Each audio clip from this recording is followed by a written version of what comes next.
Good morning.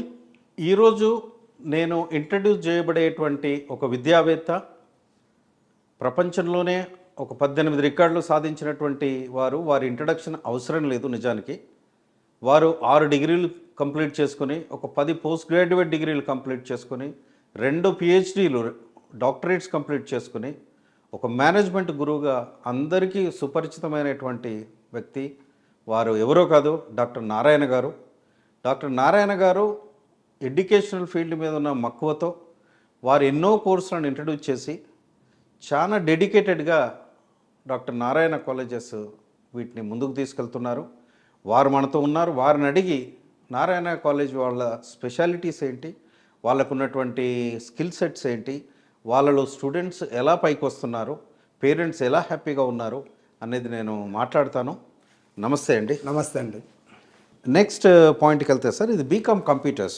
అంటే జనరల్గా నాకున్న ఐడియా ప్రకారం ఏంటంటే, కంప్యూటర్స్ అంటే ప్రతి ఒక్కరు ఇంటర్మీడియట్ చేసినా కంప్యూటర్సే, కంప్యూటర్ మీద కూర్చున్న వాళ్ళు కంప్యూటరే, అదొక కంప్యూటర్ అనే అయిపోయింది. కానీ మీరు బీకామ్ కంప్యూటర్స్ అనేది నాకు తెలిసి it's a valid entry for the computer courses అని నా అభిప్రాయం సార్.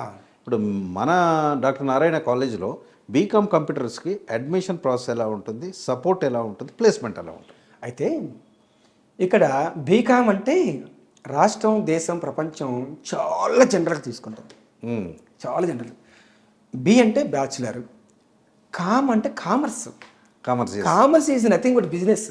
అవును, ఎగ్జాక్ట్లీ సార్, ఎగ్జాక్ట్లీ. కానీ ఇక్కడ చాలామంది ఏం చేస్తున్నారంటే బీకామ్ని కామర్స్ సబ్జెక్ట్ అనేది ఓన్ 4 అకౌంట్ సబ్జెక్ట్ చెప్తే సరిపోతున్నారు. Cost accounting, management accounting, auditing, income tax paper 4 పేపర్లు చెప్పుకుంటే వీళ్ళకి 100 మార్క్స్ తెప్పిస్తే ఓహో మేబీ బీకామ్లో ఫుల్ మార్క్స్ తెప్పించాను. ఏం చేసుకుంటాం? టంగ్ క్లియర్కి కూడా దగ్గర 100 మార్క్స్ థియరీగా. Cost accounting, management accounting, auditing subject, income ట్యాక్సే. కానీ పేర్లోనేమో టైటిల్నేమో కామర్స్ అని ఉంది. కామర్స్ అంటే బిజినెస్. ఈ బిజినెస్ గురించి ఎవరు చెప్పట్లే.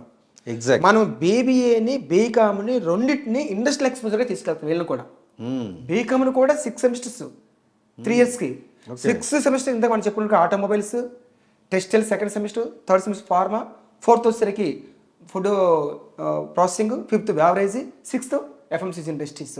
అక్కడ ఆడిటింగ్, అక్కడ మేనేజ్మెంట్ అకౌంటింగ్, అక్కడ ఇన్కమ్ ట్యాక్స్, అక్కడ ఇలా జరుగుతుంది ఫైనాన్షియల్ అకౌంటింగ్.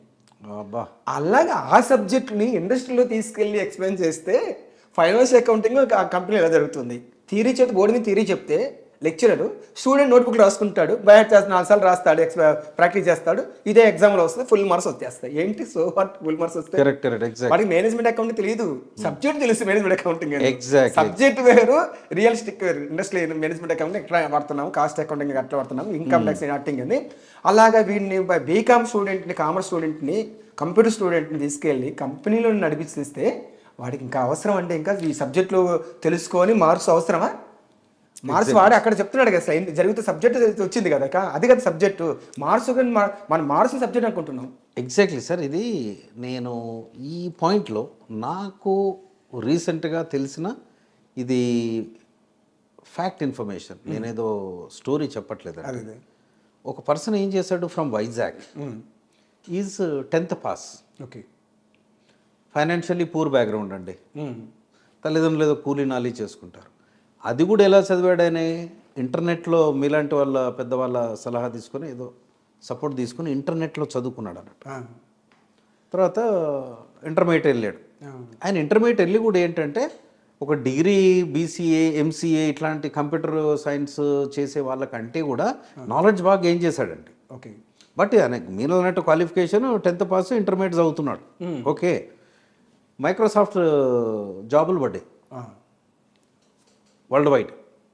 ఒకసారి వేసారన్నట్టు. వేస్తే మేబీ బిఫోర్ కరోనా ఇది. ఓకే. ఇండియాలో, చైనాలో ఇట్లా అన్నీ వేస్తే అప్లై చేశాడు నెట్లో. అది డైరెక్ట్ మైక్రోసాఫ్ట్ హెడ్ క్వార్టర్ యూఎస్కి పోయింది. ఓకే.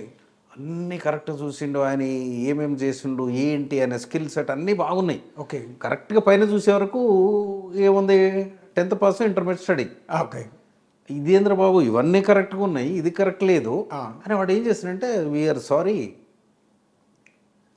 నీ అన్ని క్వాలిఫికేషన్స్ బాగున్నాయి, వీ అప్రిషియేట్ యూ, కానీ నీ క్వాలిఫికేషన్ ద్వారా మేము ఇవ్వలేవని వాడు మెయిల్ పెట్టాడు. ఇది హిందూలో వచ్చింది సార్ ఆర్టికల్. ఓకే.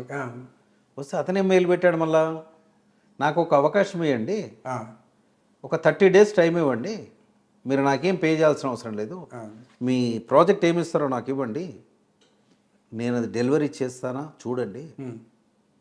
ఇంకొక మాట, నేను 10th పాస్ అయ్యాను, for information me chairman bill gates 10th కూడా ఫెయిల్ అయ్యిండు, మరి ఆయన ఎట్లా కంపెనీ పెట్టిండు అని క్వశ్చన్ వేసాడు ఇతను. Even I'm passed my 10th and doing intermediate, but your chairman failed 10th class, is a dropped out student అని పెట్టగానే ఇమీడియట్ అది చైర్మన్ డెస్క్కి వెళ్ళి డిస్కషన్ చేసి ఫ్లైట్ టికెట్స్ ఇచ్చి మొత్తం అమెరికాకు తీసుకెళ్తే is in a top position in Microsoft in US. Good. మీరు చెప్తుంటే రీసెంట్గా నేను లాస్ట్ మంత్ మన సికింద్రాబాద్ రైల్వే స్టేషన్ నుంచి తూంకుంట దగ్గర దేవరాయ అంజలి ఉంది. అవును. అతను కర్లాను సోఫాస్ ఇది పరుపులు తయారవుతాయి కదా, అవును, అక్కడ పనిచేసి ఒక చిన్న షెడ్లో పెట్టుకున్నాడు. అతని క్వాలిఫికేషన్ ఇమీడియట్గా 10th క్లాస్ ఫెయిల్. నేను వెళ్తే సార్ మీరు ఇంత హై క్వాలిటీ పర్సన్ సార్ మీకు నమస్తే అంటే, ఎందుకు మీకు ఇంత హై క్వాలిటీ పర్సన్ అయినా కూడా ఈరోజు నీ కింద 100 మెంబర్స్ 30 crores వాళ్ళు అర్నింగ్ చేసినట్ట, 30 కోట్లు సంపాదించాలంటే ఏ పీజీలు చేస్తే అన్ని కూడా సంపాదిస్తాడు. ఆయన చదివింది 10th క్లాసు, ఓ 10 సంవత్సరాల అనుభవం మీద ఇప్పుడు ఓన్గా పరుపులు తయారు చేస్తున్నాడు, కంపెనీ పెట్టి ఓన్గా సోఫాలు తయారు చేస్తున్నాడు. మన ఇన్స్టిట్యూట్కి సోఫా హౌస్లో ఉంటే వెళ్తే ఆయన బ్యాక్గ్రౌండ్ చెప్తే నేనే మా స్టూడెంట్స్ని మాకు ఇట్లా ఈడీ పొక్కుని ఉందండి, ఎంటర్ప్రెన్యూర్ డెవలప్మెంట్ మీ దగ్గర తీసుకొస్తాను, హ్యాపీగా తీసుకురండి సార్ అని. అప్పుడు అక్కడ అన్ని ట్రేడింగ్లు అన్ని ఈ సాఫ్ట్ డ్రింక్స్ ట్రేడింగ్లు అన్ని ఎట్లా జరుగుతున్నాయని మొత్తం వాళ్ళు చూసి వచ్చాను. అలాగా క్వాలిఫికేషను ఎంత ఇంపార్టెంటో దానికన్నా major first important practical exposure important. Yes sir, మీరు అన్నట్టు skill set is very important sir. ఇప్పుడు నేను జనరల్ తెలుసుకుంది ఏంటంటే అమెరికాలో మాకు తెలిసిన వాళ్ళు ఏంటంటే అతని పేరు రామిరెడ్డి, కానీ ఆయన ఏదో జాన్సన్ అని పెట్టుకుంటాడు, రిజ్యూమ్ తయారీ చేస్తాడు, పెట్టేస్తే వాడు పేరు ఇవన్నీ ఏం చూడాడు, నీ స్కిల్ సెట్ చూస్తాడు, పని చేస్తున్నావు స్కిల్ ఉంటే పని పెట్టుకుంటాడు, లేకుంటే అది అది అది కావాలి. ఆ బేస్ మర్చిపోతుంది. ఇప్పుడు ఎడ్యుకేషన్ పేరు పెట్టేసి థియరిటికల్ తీసుకెళ్ళి మేము ర్యాంకులు తీసుకొచ్చినాము, యూనివర్సిటీ ఫస్ట్ ర్యాంకులు, స్టేట్ కంట్రీలు ఫస్ట్ ర్యాంకులు అంటే దేనికి వస్తాయి ఆ కంట్రీ? ఎగ్జాక్ట్లీ సార్, అన్ని థియరీ మీద డిపెండ్ మా ర్యాంక్స్ కదా అవి. ఎగ్జాక్ట్లీ.